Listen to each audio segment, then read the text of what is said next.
सुनर हो भेदा छुपावल ना जाना अरे चाहे वाला के ऐसे सतावल ना जाना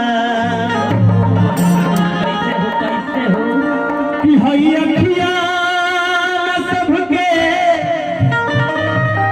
पसंद कर ले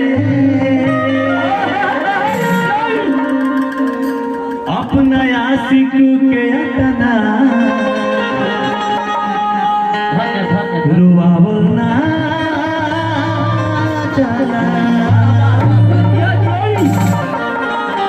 भाई की तरफ से बहुत रुपया के पुरस्कार हार्दिक अभिनंदन के साथ जो श्री चाचा लास्ट गीत पारंपरिक धुन जो हमने के माता बहन सबके गावेला जब देहात में लड़का होला चाहे शहर में और शहर में देहात के जब आदमी होगा तो गाना सबके गावेला कि देवकी के भाई ले ललना की ही जय हो खाना की ही जय हो खानवा हो हरि हो ए हरि हो तुम प्राणी सोचे अपना मनवा बताई कैसे जनवा हो ए हरि हो तुम प्राणी सोचे अपना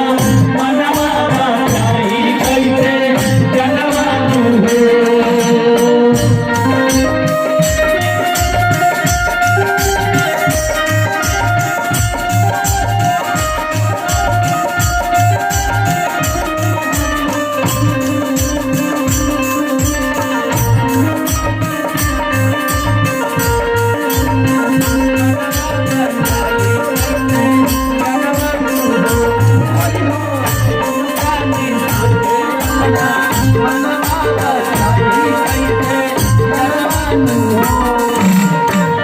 जब कृष्ण भगवान के जन्म हुए तो बहुत चमत्कार हुए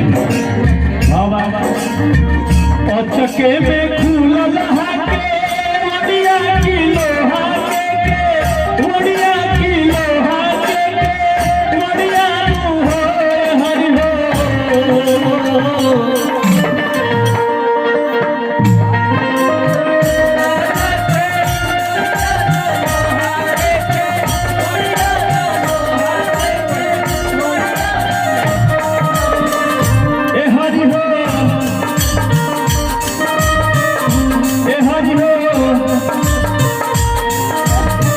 नंदती है कोइले पा क्या नाना चुपवा मेले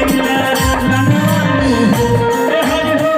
तुम जाने सोचे अपना मनवा बताई कैसे जनवा हो ए हरि हो तुम जाने सोचे अपना मनवा बताई कैसे जनवा हो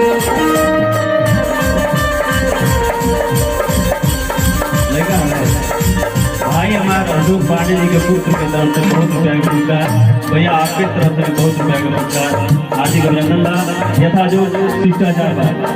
एगो महाराज जी की तरफ से पुरस्कार प्रणाम करते आशीर्वाद की चर्चा रखा है एक गुलाब गीत है ए राजा भोले तू जइबो एगो मेहरारू गलत से अपना मरद ए राजा भोले तू जइबो खिसियाई हो मिठाई अब न खाई बुएला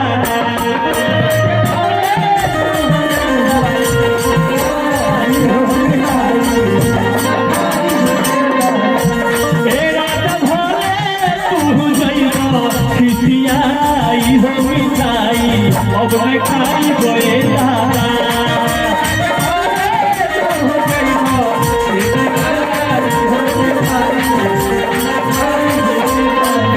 प्यारे से डॉक्टर दिया बहुत काहे ना खाई खइला के बाद बढ़ी बहुत बवाल खइला के बाद बढ़ी बहुत बवाल ए रात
कर जनी राजा कहूँ ढेर मनोहार